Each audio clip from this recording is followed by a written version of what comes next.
Hello. Thank you for joining me today. This is Marcos Lopez Carlson here at the Databank, and today we are going to be doing another round of what's new in your databank. All right, we got some sound coming in.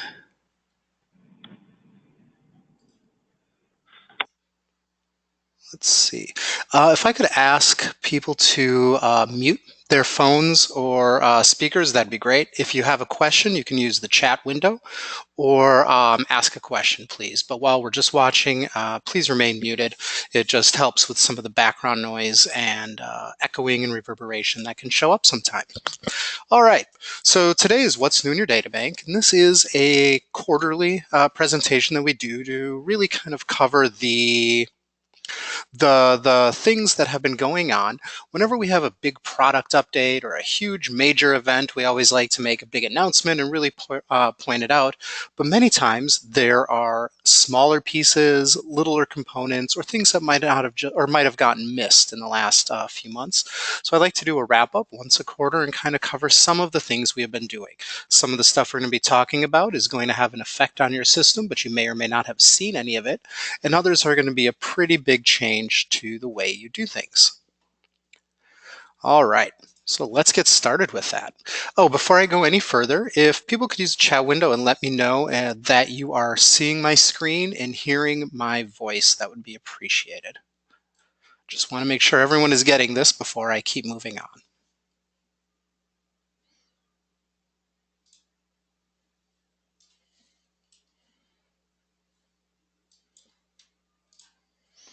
Yep, all right, great. Happy to see that. Okay, let me just get all my little panel set up. Perfect. All right, let's get started on talking about what is new in your databank. So really, this quarter, we have a couple updates that we're pretty proud of. We have some new security measures that have been instituted in your databank. And these security measures are all related to PCI compliance. So these are security measures intended to protect you, your data, and the data of your donors and anybody who is involved with your organization. We also have a couple new updates to the drag and drop Power Mail editor, which are pretty exciting and really can give you a lot more control over the way that you communicate with your constituents. So let's get started and discuss some of these. And again, if there are any questions at any time, please feel free to use the chat menu and ask any questions you have. So first thing are two new security measures. We have a new login page and an enhanced form security. So you have probably seen the new login page when you have gone to log into your databank. Instead of the little For Clients button and a little window that you enter your information in, when you click it, it now is a login button and it opens up to a full screen login page. Again, this is a update to the third-party platform that we use for managing the email-based logins for your databank. And this is a pretty great update to their security measures, and it really mitigates and reduces a lot of the potential risk of that could happen when transmitting login information. Related to reducing risk and creating a safer environment, also in compliance with PCI, as part of PCI compliance, we have enhanced the security of the forms. What this means is that we have instituted this is where we get a little technical. I won't spend too much time on it, but I just want to know you to know it's there, a CSRF. That is a cross-script request forgery prevention measures. Basically, what we have done is instituted a tokenized measure where a little piece of data is included in form submissions, which will indicate for that the form was submitted from somebody from who they said it was.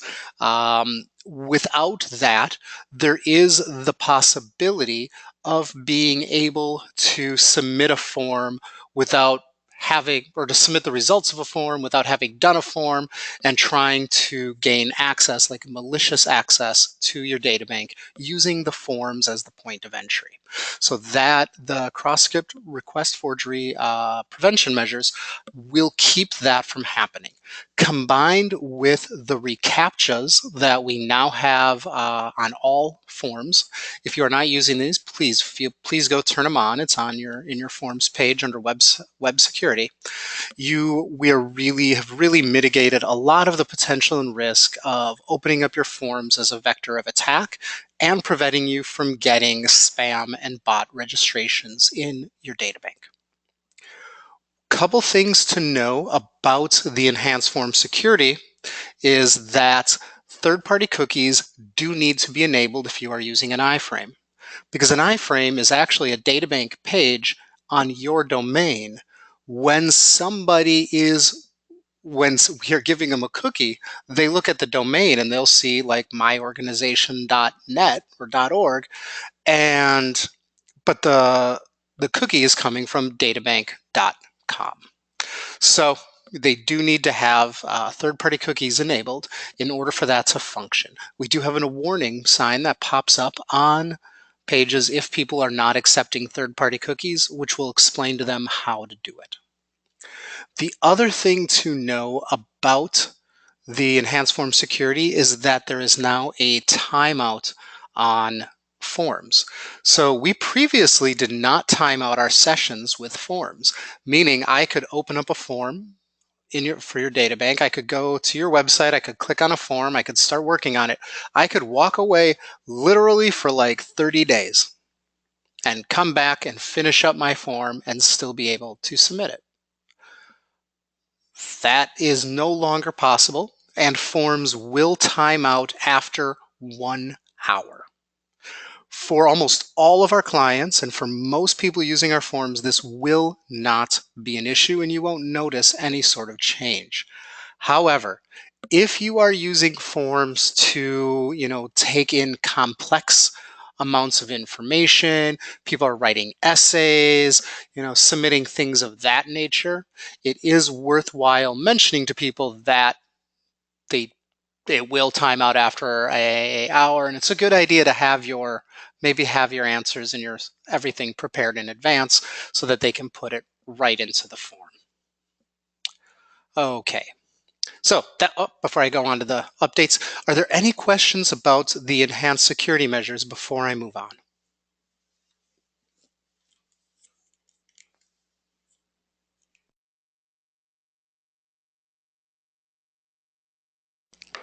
All right, not hearing any questions or seeing anything be typed, so I will move on to the next part. This one is, the security measures are very important and very exciting to us, but significantly less exciting to you, I can imagine. So let's talk about some of the new, more exciting for you updates to the drag and drop editor. So the first one is multi-file uploads. When you are using the drag and drop editor, you can insert images right into either the email or into your file manager, and you are able to select a file, upload it, select a file, upload it. Well, now you can do multiple files at once. If, for instance, you have a new campaign starting, a big new email campaign that is getting going, and it has like new logos, new images, and all of this kind of stuff. If you've created like a new, say a new C4, a new C3, and you're like, yeah, I've got the whole new branding material, you are now able to just grab all of those files and put them right into your file space. So it's a minor thing, but it's a nice time saver and kind of clears up some of that drudge work. The gallery for the images has also been improved. Before, it used to be it would be a list of individual files with teeny tiny little pictures that were almost impossible to see sometimes. That has been changed, and if anybody has used PowerMail in the last week, you have probably noticed that the image gallery is now much larger images so that you were able to see and identify visually the images you are working with right away and not have to like kind of guess and hope that you are picking the right one. So the drag and drop image gallery is now mirroring in many ways the gallery for the form builder and the HTML email editor. I'm not going to demonstrate those two, but I just wanted to let you know that they're there and that they are nice minor updates, but really quite nice. So the other two things I want to talk about are enhanced control for mobile display and embedded video support. And I will be demonstrating both of these in a few minutes after I kind of discuss what we're talking about. So the first thing we're going to talk about is enhanced control for mobile displays. The first thing you can do is now turn off stacking on rows. Oops. So this is a really nice function that I'm pretty excited about, because normally the drag and drop editor does use responsive design, which means that the way that the content is being displayed will adjust based upon the size of the screen. So if I am looking at a desktop, for instance, this is my image. I have image, content block 1 and content block 2, and that's how it looks here on the desktop. Side by side, left to right is what I would have. Now, by default, when I go to a mobile device, what's going to happen is, because the screen is much smaller, so the screen might actually be, it might only be wide enough for one. And if you tried to put the two elements next to each other, it would become incredibly difficult to read. So by default, the system will stack element 1, and then the element that was to its right will be below it. This applies if you have 3 elements, 3 content blocks next to each other, 4 content blocks. It will always do this stacking behavior to optimize the presentation of the email based upon the screen size. However, there may be design considerations. There may be, like effective communication reasons. You're like, this doesn't work as well if it's stacked, because my image on the left is maybe a smiling person pointing at the text to the right. Or maybe there's some other kind of element like that, and you're like, I do not want this to go up and down. It just loses its appeal, and it doesn't work in the same way. Well, you now have the ability to turn off stacking on rows, and I will show you that when I'm demonstrating these features. The next one that I'm also very excited about is the ability to hide content on a mobile device. And this is generally going to want to do this for the sake of information clarity, or maybe an element just doesn't work as well on mobile. So for instance, in this one, I've got my 2 content types right there, one on top of each other, and I've decided that the section 2 I'm going to turn off. And instead, I'm only going to have section 1 visible on a mobile. Cases where this becomes useful is, for instance, when your image is essentially like, maybe your email has a huge hero image right at that top, and that's such a trend these days to have a big, bold, and interesting image right on top. And then, you're having an invite, you're having a gala, you're inviting people to it. There's the big, huge header image. And then below that, you have the information like sign up here, this is the time, this is the date, etc. Looks amazing on a desktop device. But I open it up into my mobile phone, and all I'm seeing is the image. I have no idea what this email is about. There's no call to action. There's nothing I can do without scrolling down. Well, how many people are you going to lose from interactions when they can't actually see what they're supposed to do? They're like, oh, isn't this nice? This great organization just sent me a really pretty picture. Cool. I'm going to move on and do something else. So for instance, I should have really labeled this as that one. I should have labeled element 2 rather than element 1 in this example, but hey, this is where we're at. So for being able to hide, for instance, the big hero image on a mobile device means when somebody opens it, they're immediately seeing the call to action. They're immediately seeing the invitation. They're immediately seeing the important content that you are trying to share, rather than the really nice design elements that you've included as well. Because while design is great, content is what is most important. All right, any questions about that before I discuss our very last component and then start doing some demos?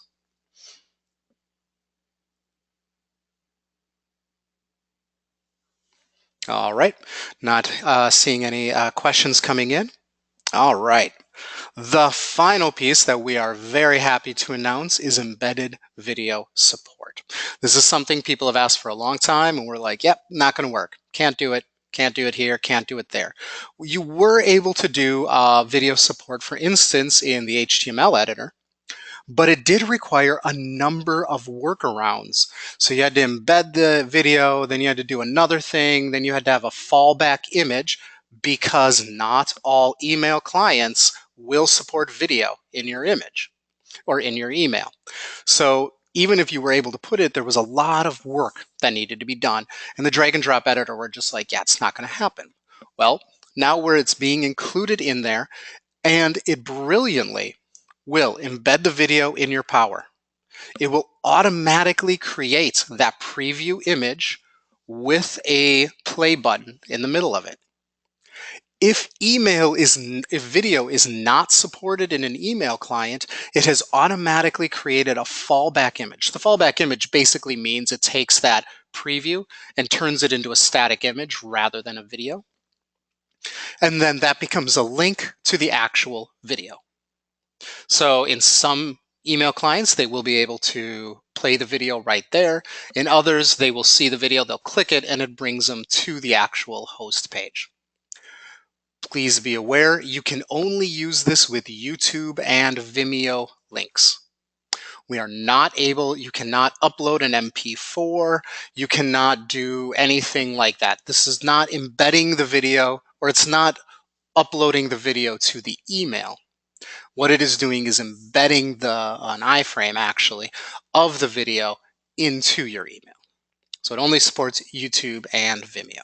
Now, it's very exciting. We're very happy about it. But please remember, video support is far from universal. These are the only email clients that do currently support embedded video in an email. The iOS 10 and higher native client. Very important, not Gmail on iOS, not Outlook on iOS. The built-in email client that is on by default on an iPhone for versions iOS 10 and up. So I think, if I'm remembering right, I think the iPhone 7 and higher are by default on those. Older ones might not be having that same operating system. And then to the right, we also have market shares. So that represents about 30% of email market share. Pretty big, pretty good number. Apple Mail. The built-in client on a Mac will support embedded video. However, many people, like myself, who use a Mac, never use Apple Mail because, well, it does a really bad job of identifying spam, and it downloads really bad things. I get so much like dangerous viral content in my emails, in my spam box, and it downloads it to my desktop. I'm like, what are you doing? So I use Gmail because it prevents that from happening. Apple Mail has an 8% market share. The Samsung Galaxy native email client, again, not Gmail on a Samsung Galaxy, but the one that is provided by Samsung, supports email or video and email. That is about a 4% market share. And then Outlook for Mac, not Outlook for Windows, Outlook for Mac, and Thunderbird, which is an open source email client similar to Firefox, but not nearly as cool. They both have a less than 1% market share. So I feel free to use video. Video is great in an email. It can create really compelling content. It can really help amplify your storytelling techniques. But be aware that in that it is unlikely, if I added all of these up together, I'm still dealing with under 44% market share. So be aware that a large chunk of your readers will not see the video in the email itself and will be sent to another location. It's not about the email editor, it's about the email client who is receiving it. All right, so that's a little bit of the backdrop there. Let us, okay, get out of here. All right, let us look at some things. Okay, so here I am on this beautiful email that I created for this presentation. I am very, very excited and proud of it. All right, I'm going to scroll down here and I'm going to show you a few pieces to talk about what I am demonstrating. So here's this nice email. It's got a logo up on top. Oh, I'm going to turn structure on.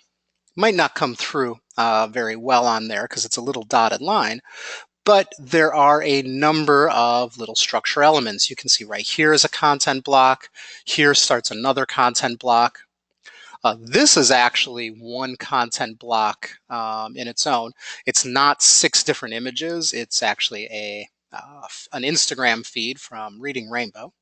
I use nifty images to generate this Instagram gallery, which is always going to be serving an up-to-date gallery. Nifty images is the same one. If you've ever received an email from me reminding you that a training is starting with a countdown timer, or if you've ever received one of the user updates from me that might have an image with your name imposed upon it, that's all coming from nifty images. We've talked about it a little bit in our user updates. I encourage you to look for it in our support center. But yeah, nifty images, NIFTYIMAGES.com. Great service, and they do support a few of our merge fields, so you can actually choose the Databank as your CRM or as your email processor, and they will insert proper merge fields depending on what tags you're using. Okay, down here we again have 2 different elements, and as you can see, here is a video, and that is what it's going to look like. Depending on the client, if I click play, it will start playing. If I do not, in other ones, it will bring me to another link. All right, so that's what that looks like. Now let's go and see what this looks like on a mobile device or on different devices. So using the Analyze tab in your the Power Mail, I'm able to see what it looks like in different devices. So for instance, we will see the iPad Pro 12-inch. Let's load this up. Looks exactly as you would expect. It's got the side-by-side elements. It's got all the different components. When I go to a device with a smaller screen, like the iPhone 6, for instance, oops, there we go. Am I looking at the wrong one? Yep, I'm looking at the wrong one. All right. There we go. The iPhone 6, for instance, you can see that those elements are stacked, whereas before they were left to right. Now they're one on top of each other. And you can see this throughout the whole email. Again, this is one element. That's why it's not stacked. If I go down, you can see that stacking effect again. Now I can control what is appearing and being handled on each of these different elements in Power Mail itself. So here in Power Mail, as you can see by the highlighting, I'm hovering over different rows. I'm not in the actual content block. I'm on the edge, which gives me the row. See up here on the right hand side, you've got content, structure, and body. If I click on the row, it's going to bring up structure controls. So I have the row properties, and the first thing I'm going to do is click this little toggle switch, do not stack on mobile. Can go down here. Same thing, I click on the row, do not stack on mobile. So now I'm telling it to ignore the resizing and make it so that this row fits the entire image. Now, might also be thinking, you know, this content, this gallery, because it's one image series, it's not 6 individual images. It's an image that was created of other images, if you will. This is a little, it's going to be too busy on a small screen. That's just what I decided. But, or the other example that I had given earlier. So this time I'm going to click on the content, not the row. I'm going to click on the actual content block. If you scroll up, you'll see that content is highlighted right there. So I'm affecting the content, not the row. Now, if I scroll down, the very bottom option, right down here at the bottom, hide on mobile. All right, is now hidden on mobile. You will then want to save your email. All right, and what does that look like? Well, if I go back up here, I'm going to go back to one of these. If I look at, say, iOS on an iPad, you'll see that it looks the exact same as before, as it would on a desktop. We've got the same images, we got the left and right, we've got all of these different components. But if I'm looking at it on a smaller device, suddenly, here's my logo. You'll notice it did not adjust these two components. They are not up and down. They are left to right, like I had designed them in the email. And something is missing because I have turned off the display of that gallery view in the editor by turning off this view on mobile. And when I go to any other, like say a desktop, as you can see, it is again performing exactly like I want.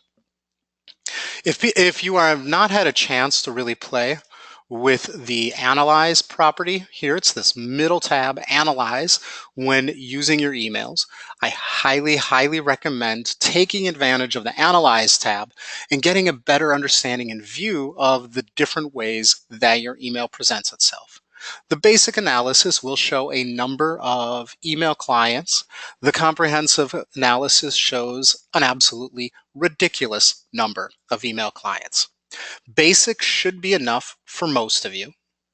But oh yeah, you can also do fun things like this. There.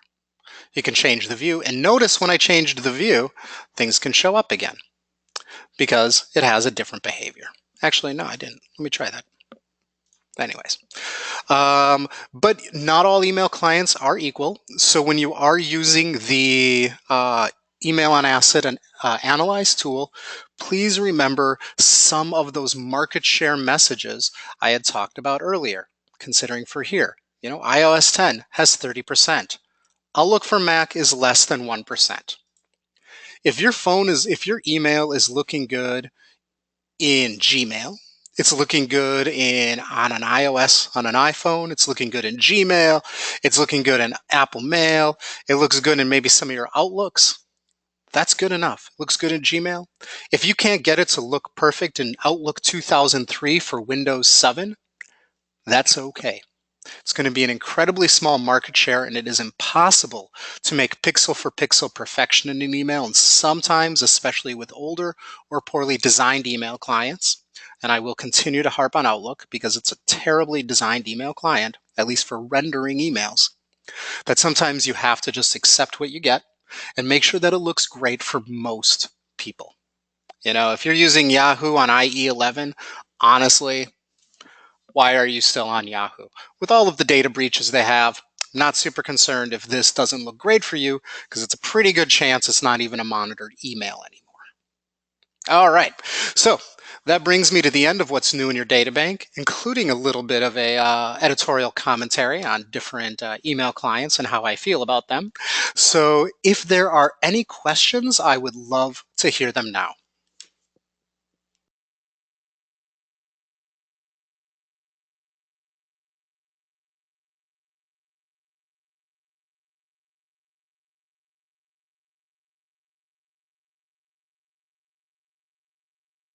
All right.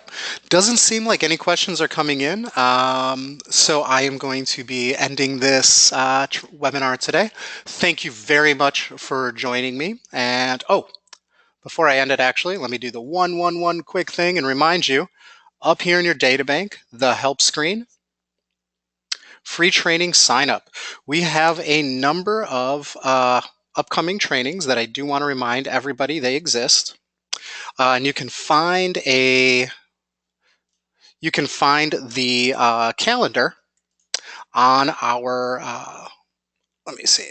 You can find the calendar on our website. It is the client training. You can get there from our website or from the databank.com. Go to Setup Help Free Training, sign up. You can see a number of upcoming ones. This is what's new in your databank. We have a number of ones on subscription management, meetings are coming up, form builder, and a number of other things. Question, can I tell you about Nifty Images again and how to access it? You got it. Oh, my keyboard just died. Let me try this other one. niftyimages.com. There you go. You can try it for free. You can log in, and then you end up creating these personalized images. For instance, it's our spring sale, Taylor. So what you're doing is basically using them. They generate, so they'll have the image, and then what they're doing is creating an image with your merge tags in it. So, you have F name. It will actually include that value when it is generating the image. So when individuals are opening up the image, they will have, their own merge fields in there. It works for first name and I think 2 other things. I can't really remember. It doesn't cover all of our merge fields at all, but it's really great for these kind of like splash page images or like the hero images. They also include like timers, so you can set the time. Like, hey, this is going to count down to January. What am I talking about? Just because I'm in Minnesota. We are so full of snow right now. It's absolutely ridiculous. So forgive me for thinking it's January when it's actually April. So you could have, say, a countdown to April 15th because you have some special, or maybe there's an event, or maybe there's a registration. Maybe you have like a special donation match coming in. So I'm actually going to do this. Let me see if I have my login.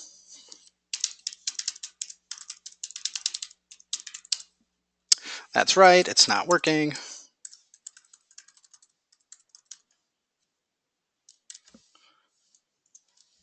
No, that's not working. Give me 1 second because I do not remember how to log in. Got to get my password.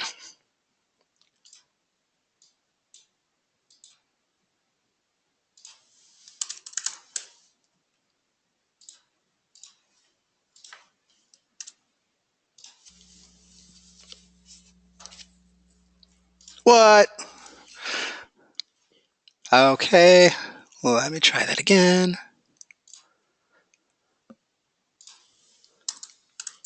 Oh, there it is. Wrong password. So you can make all sorts of timers. So for instance, I'm going to create a new timer. I can create a personalized image, a live Instagram feed, Pinterest feed, do some things. You can actually upload things right from Photoshop. I'm going to make, for instance, a new countdown timer. Say you have like a 2-for-1 match, donation match going till the end of Wednesday. I'm like, all right, what is my timer going to be? Let's use this one. I'm going to use this countdown timer. Event date, we're going to say, what day is today? It's the 4th. We're going to say Friday at midnight. So we'll actually make it, let's see. Let's actually make it 11:59 p.m. All right, you can change your time zone. We'll say, how about California time? There we go. All right, so now there's a timer. You can save the timer. Oh, you can also change, your font. You're like, oh, let's make it look like this. Perfect. Let's, do whatever other kind of variances we want to do with it. I'm going to save it. Provide a name. Countdown to 04. What was it?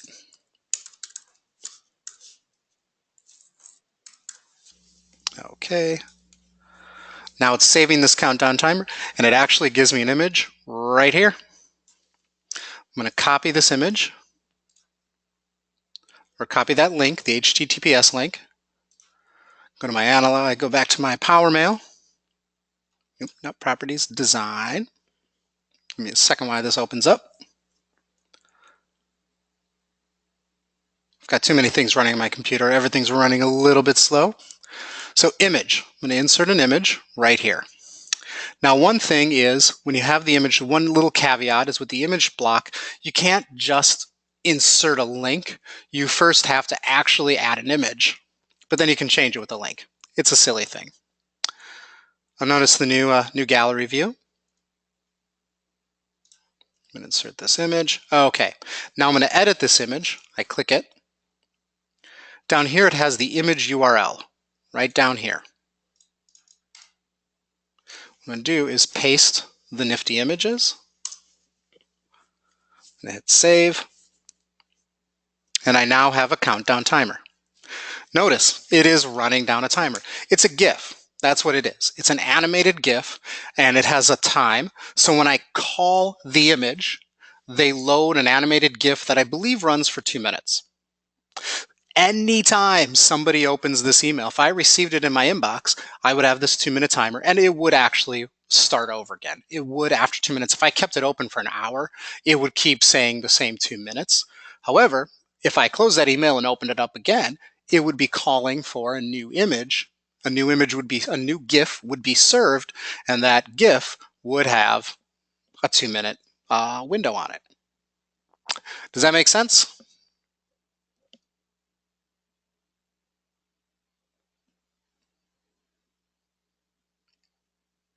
All right, nothing to the contrary, so I'm hoping that that went well for everybody.